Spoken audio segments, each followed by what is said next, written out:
Namo tassa bhagavato arahato samma sambuddhassa. Namo tassa bhagavato arahato samma sambuddhassa. Namo tassa bhagavato arahato samma sambuddhassa.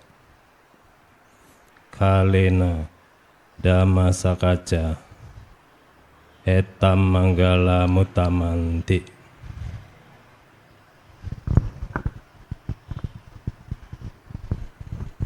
Yang termuliakan Sang Buddha, Dhamma dan Sangha, yang berbahagia pimpinan Puja Bakti, Romo Ramani yang hadir, Ibu Bapak sekalian, umat Buddha yang berbahagia, selamat pagi, Namo Buddhaya. Terima kasih atas kesempatan yang diberikan kepada saya untuk menyampaikan pesan Dhamma yang mana seperti yang telah lalu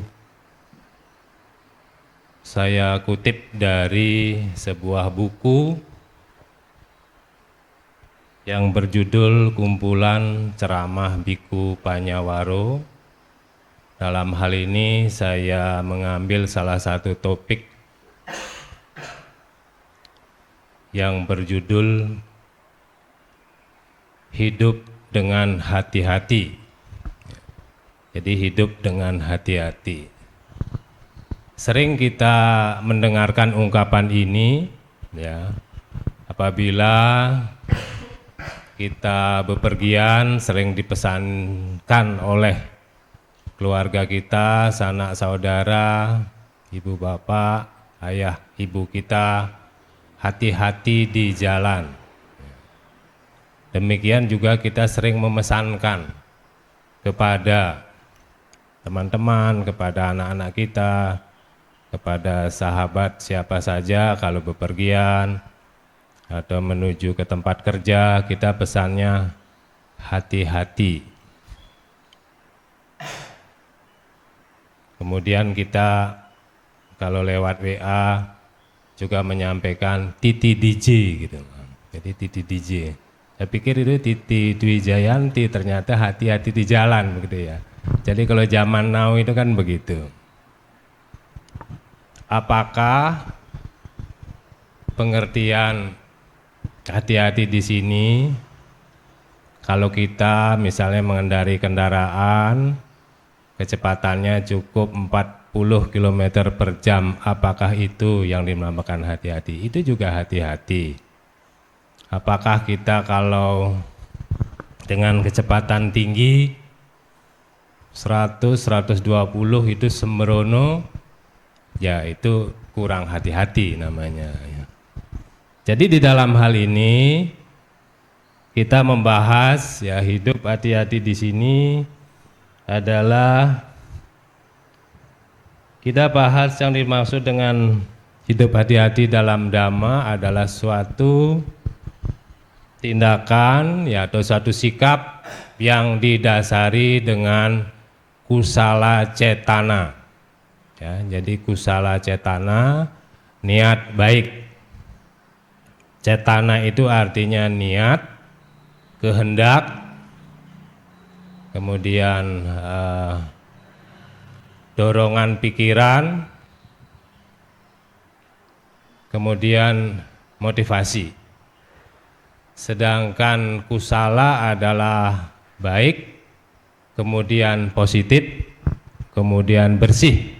Bersih dari apa? Bersih dari segala niat-niat yang tidak baik. Bersih dari segala niat yang tidak baik. Jadi di dalam Dhamma, bahwa segala sesuatu sikap yang kita wujudkan, baik itu berupa tindakan maupun berupa ucapan, itu tentunya terlebih dahulu sebelum kita melakukan tindakan itu, ya, sudah ada di dalam pikiran kita sebagai kehendak. Jadi sebelum kita melakukan perbuatan, ucapan, kita ada di pikiran kita dulu sebagai kehendak. Di dalam pandangan umat Buddha disebutkan di dalam Dhammapada bahwa pikiran itu adalah awal. Kita sering mendengar ya, pikiran itu adalah pelopor, pikiran itu adalah pemimpin. Jadi segala sesuatunya itu diawali dari pikiran kita, baru kita melakukan tindakan. Apakah itu pikiran yang baik, pikiran yang tidak baik. Tentunya dalam hal ini adalah diharapkan atau dianjurkan atau seharusnya kita melakukan pikiran-pikiran yang baik, sehingga nanti sebagai wujudnya dalam bentuk nyata berupa tindakan yang dilakukan dengan fisik, dengan ucapan, itu adalah baik keluarannya. Satu contoh, di depan begitu kita masuk gerbang Metawihara ini ya, terdapat stupa. Tentunya sebelum itu berdiri ada seseorang yang mempunyai niat, mempunyai pikiran, mempunyai pendapat, mempunyai kehendak untuk membangun stupa di sana. Ya.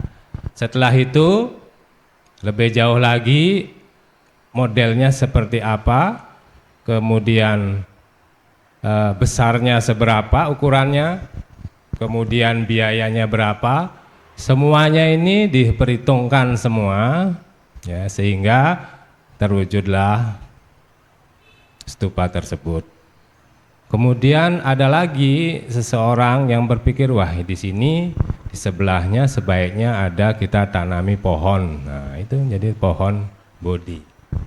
Jadi tentu ada niatan, tentu ada orang-orang yang berpikir demikian. Jadi diawali dari niatan dan pikiran tersebut.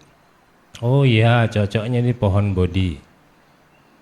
Jadi pohon memang kita tidak bisa membuat pohon, namun pohon itu adalah tumbuh secara alami, tetapi kan ada pemikiran-pemikiran yang seperti itu. Kemudian nanti berkembang, dari mana pohonnya ini kita peroleh, kemudian di sebelah mana persisnya kita tanam, di mana ukurannya yang model berapa meter dari tanah supaya cepat tumbuh atau yang masih kecil, dan sebagainya dan sebagainya. Sehingga semuanya itu adalah membutuhkan sebuah pemikiran. Jadi yang memutuskan itu adalah semuanya pikiran kita. Yang memutuskan pikiran kita. Betapa pentingnya ya peran daripada kehendak itu. Oleh karena itu, orang yang ingin bersikap hati-hati minimal dia harus mempunyai kehendak yang baik, kehendak yang bersih dari unsur yang tidak baik. Kehendak yang negatif yang tidak baik akan melahirkan atau menghasilkan perbuatan yang tidak baik. Ya, seperti tadi saya sampaikan di depan. Jadi tentunya kita berpikir yang positif supaya akhirnya positif. Kalau kita pikirannya tidak baik, nanti hasilnya juga tidak baik. Perbuatan yang tidak baik itu adalah selain merugikan diri sendiri, juga merugikan orang lain tentunya. Dengan kalimat lain, tidak masuk akal atau tidak sah. Mengapa demikian? Jadi niat yang tidak baik itu yang akan merugikan orang lain dan diri sendiri. Karena bukankah semua makhluk ini menginginkan kebahagiaan, ya? Jadi semua makhluk itu orang lain sama dengan kita. Tidak ada yang tidak menginginkan kebahagiaan. Jadi semuanya menginginkan kebahagiaan. Jadi tidak ada alasan kita menyakiti orang lain, kemudian kita membunuh makhluk lain dan lain sebagainya. Karena mereka juga membutuhkan kebahagiaan seperti yang kita inginkan. Jadi kebahagiaan adalah tujuan dan keinginan setiap orang. Bahkan seorang pencuri kalau ditangkap, ya dia ditanya, kenapa mencuri HP misalnya? Saya butuh HP, saya ingin berbahagia memiliki HP.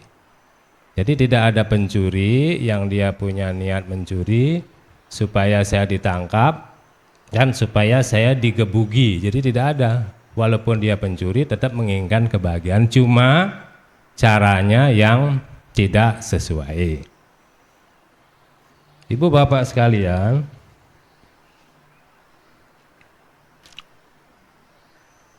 alangkah lemahnya orang yang memiliki kehendak mengandung unsur untuk mencelakakan. Ya, tadi disampaikan di depan, kita tidak punya tidak ingin menjelek orang lain, ya karena orang lain itu selain kita juga dia menginginkan kebahagiaan seperti yang kita rasakan. Kalau diumpamakan itu kehendak itu adalah seperti produsen, ya. Karma, ucapan dan perbuatan-perbuatan yang kita lakukan, yang baik maupun yang tidak baik itu seperti produk, hasil produksinya. Kalau produsen itu memproduksi barang-barang dengan bahan-bahan yang baik, tentu hasilnya juga baik. Tetapi kalau sebaliknya, bahan-bahannya itu kualitas jelek, hasilnya pun akan jelek pula. Kadang-kadang kita memiliki niat baik, namun tanggapan orang itu tidak mengapresiasi atau menanggapi yang kurang baik. Jadi kita tidak bisa menyamakan kehendak orang lain dengan kehendak kita. Memang itu biasa, tidak ada masalah. Yang penting kita sudah punya niat dan itikad yang baik.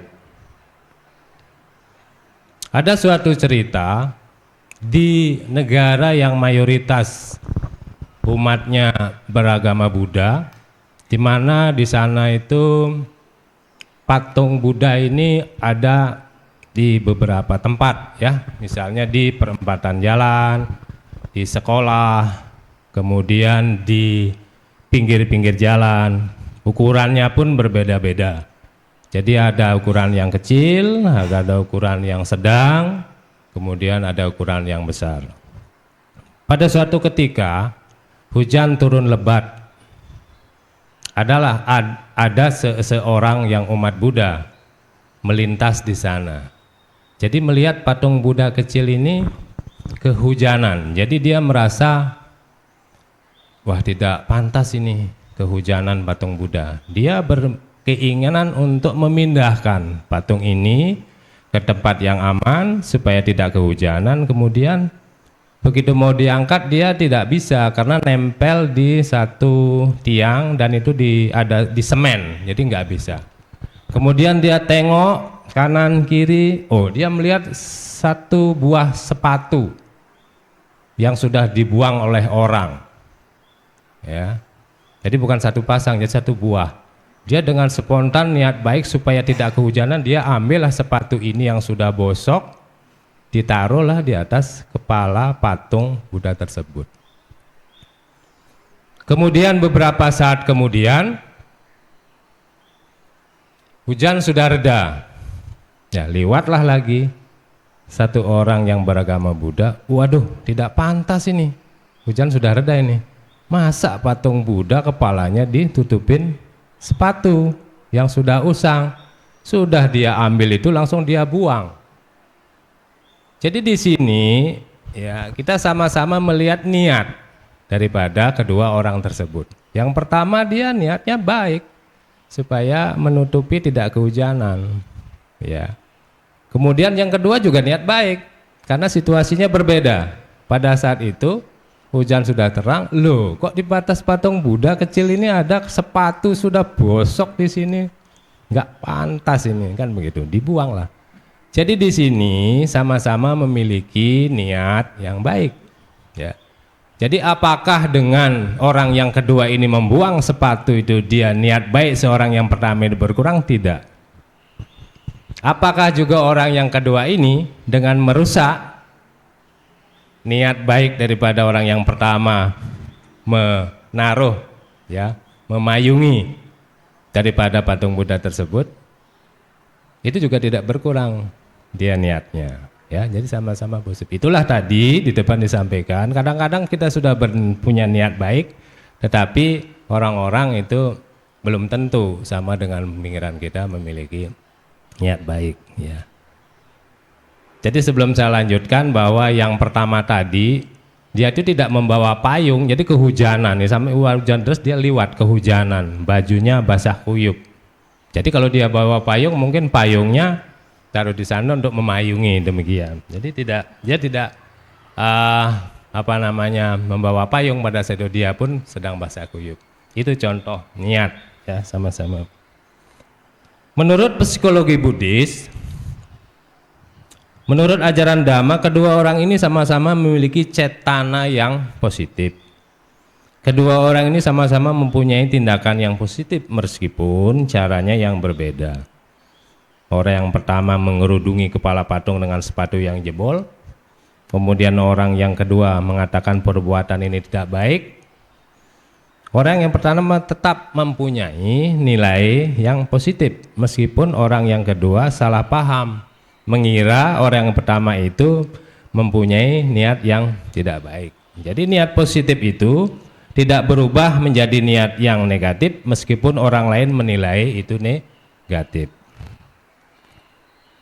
Kalau misalnya saya ini menanam jagung, ya, pada saat tumbuh saya yang menanam, orang lain lewat, wah ini bukan jagung, ini jali atau rumput gajah ini, biarkan saja menilai. Tetapi nanti tunggu pada saat berbuah, pada saat dia besar berbuah, buahnya tetap jagung. Jadi biarkanlah orang menilai niat kita, ya.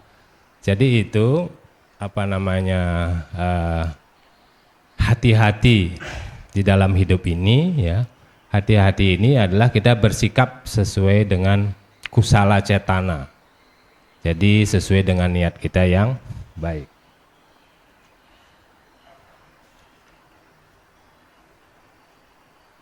Kalau kita memeriksa dan memastikan bahwa tidak ada unsur yang negatif, maka itu menjadi positif sekalipun orang lain salah paham kepada kita.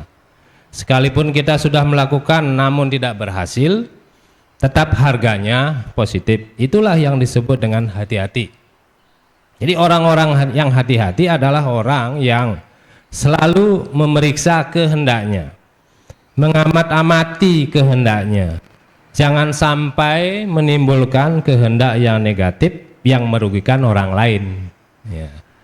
Jadi di sini disebutkan orang yang hati-hati itu adalah orang yang selalu memeriksa kehendaknya, mengamat-amati sebelum melakukan tindakan langkah nyata, baik itu melalui perbuatan, tindakan dengan kita melalui ucapan. Itu harusnya kita seleksi, hendaknya kita betul-betul seleksi apakah ini merupakan hal yang baik yang saya lakukan, tidak merugikan diri sendiri, tidak merugikan orang lain. Itu perlu diseleksi dahulu. Kemudian di sini juga diuraikan yaitu tentang sati dan sampajannya. Sati dan sampajannya. Apakah yang disebut dengan sati? Menurut Sutta, sati mempunyai banyak arti, ya. Yang pertama yaitu kemampuan mengingat. Sati pengertian pertama adalah kemampuan mengingat. Jadi apa-apa yang pernah kita jumpai, ya, baik itu berjumpa dengan teman, dengan benda-benda tertentu, jadi kita mudah mengingat. Dengan demikian dianggap satinya bagus, satinya baik. Kemudian kalau kita mempelajari, ya, kita membaca buku, kita belajar, mudah mengingat.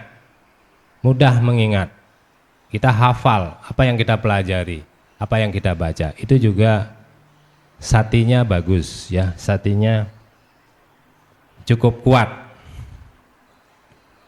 Tetapi sati juga berarti pengenalan, ya. Memang ingatan dan pengenalan tidak bisa dipisahkan.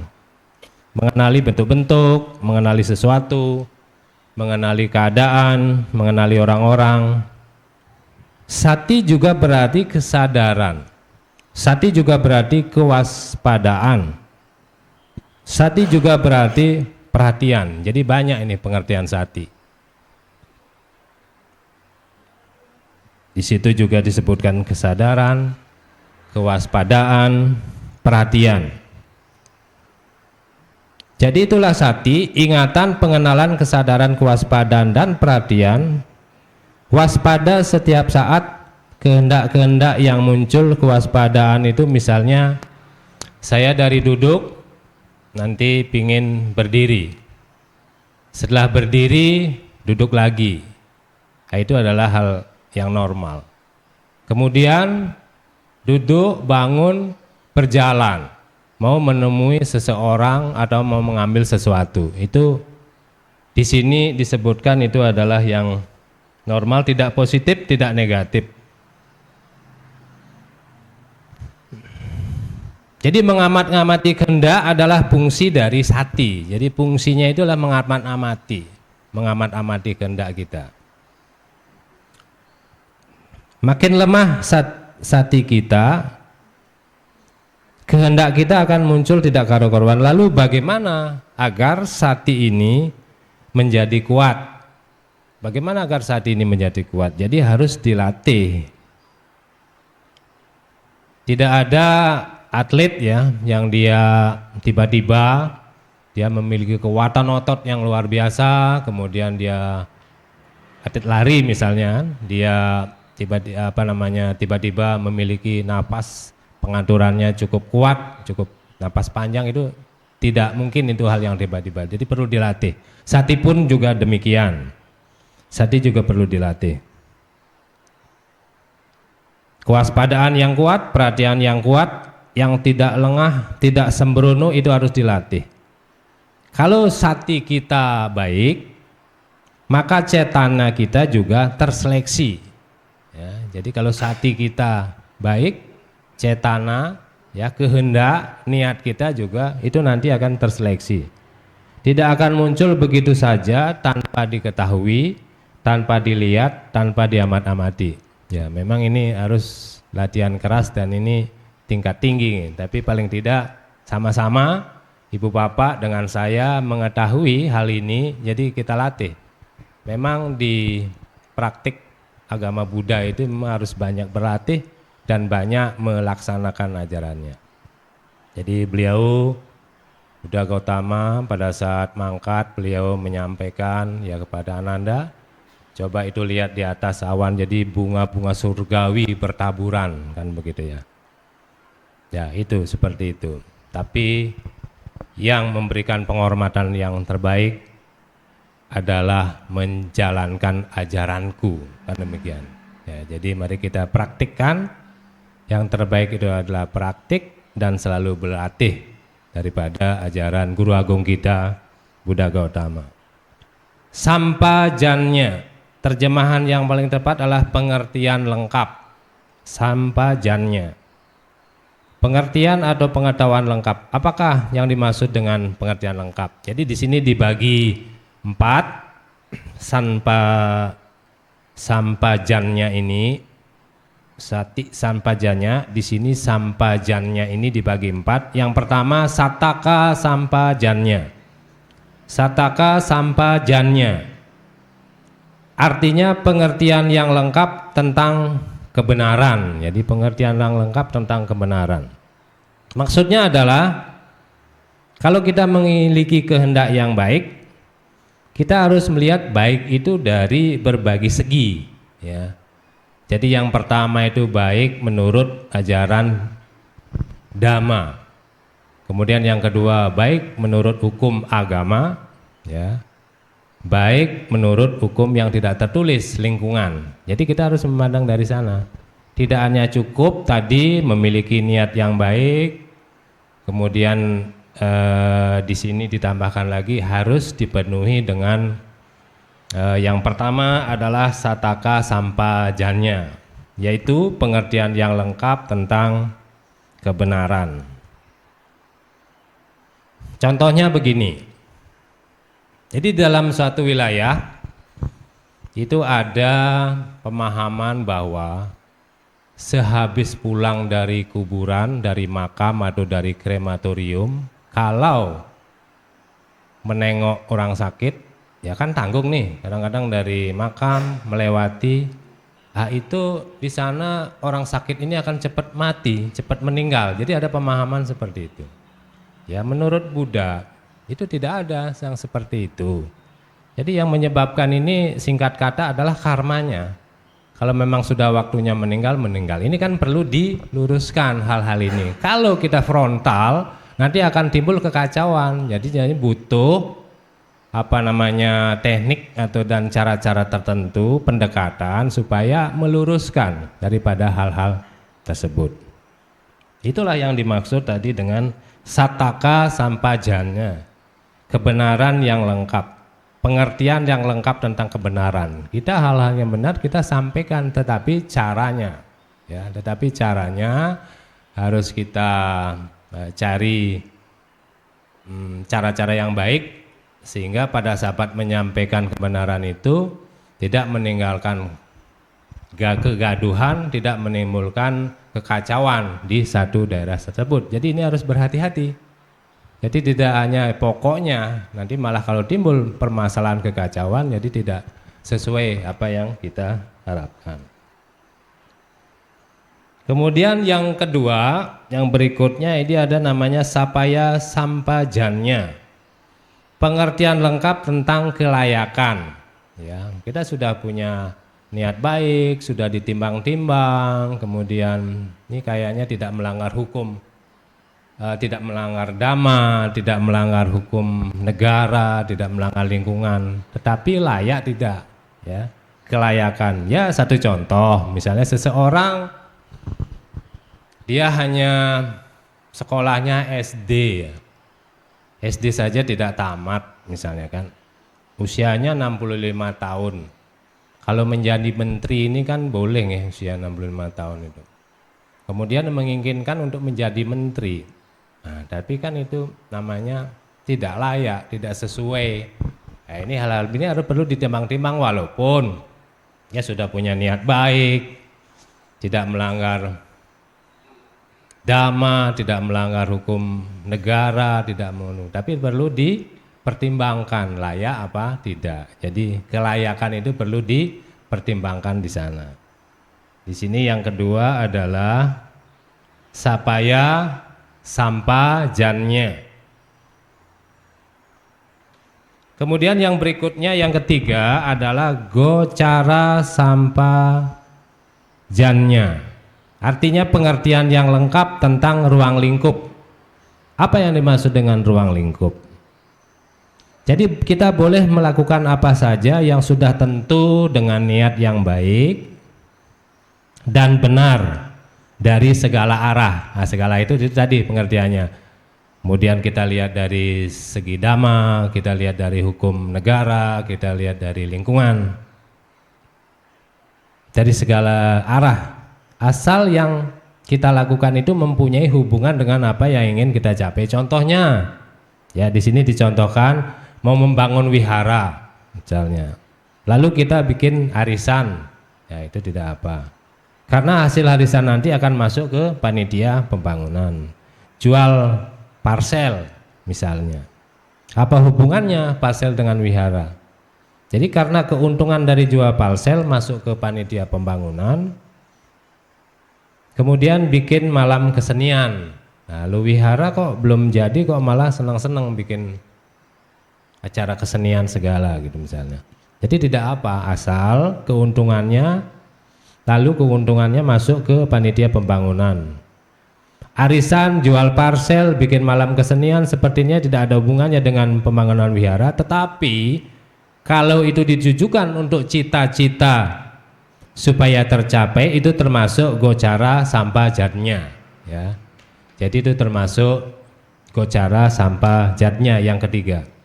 Sesungguhnya dalam hidup bermasyarakat disampaikan di sini bahwa kita cukup sampai di sini, sampai ketiga saja. Jadi punya niat baik, memiliki sataka sampajannya, sapaya sampajannya, dan gocara sampajannya.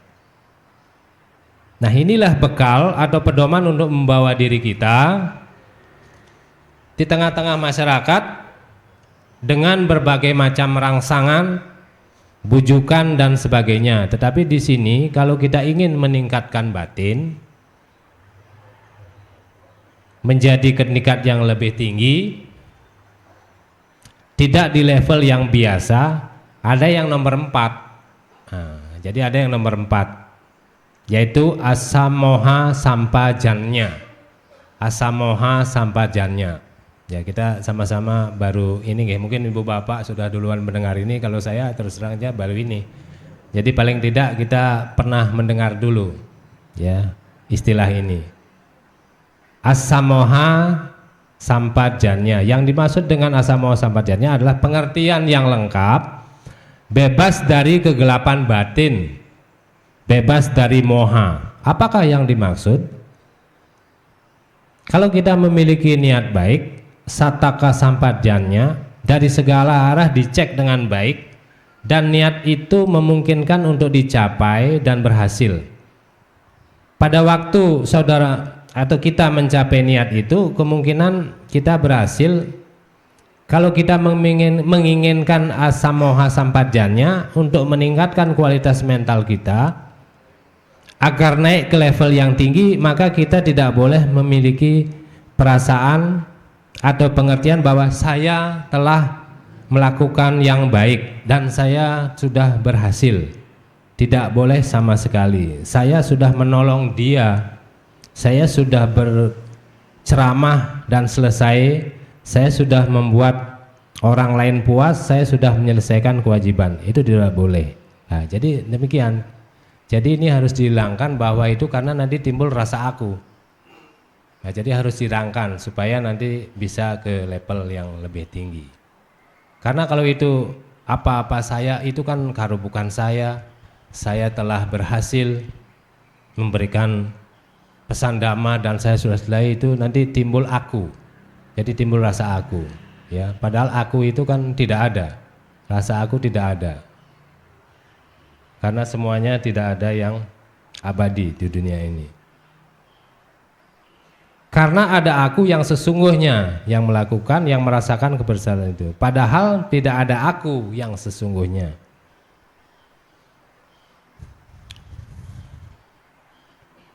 Kalau misalnya toh itu, oh saya telah memberikan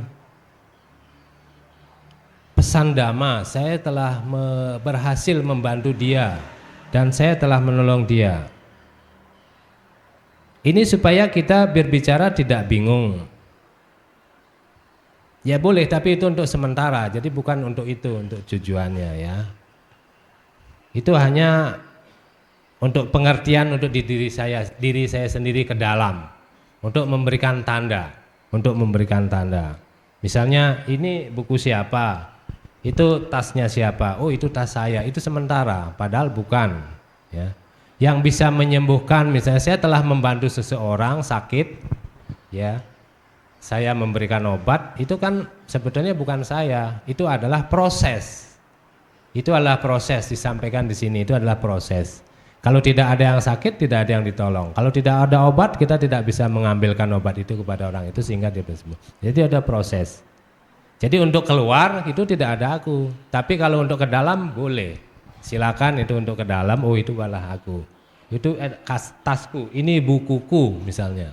Tidak apa-apa, tapi sesungguhnya pengertian ini harus ditingkatkan bahwa tidak ada aku. Nah, itu supaya level pengertian kita itu bisa lebih tinggi. Disinilah yang dimaksud dengan asamoha sampajannya. Asamoha sampajannya.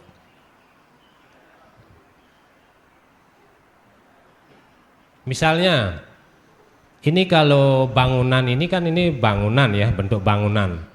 Kalau ini dipecah-pecah lagi, dipretelin ya, diambrukkan, itu ya bukan bangunan lagi, terdiri dari puing-puing. Itu contohnya. Jadi tidak ada yang, itu kan suatu istilah sementara saja. Sebetulnya itu tidak ada yang seperti itu. Itu hanya sebutan saja, supaya kita mudah untuk menjemputnya.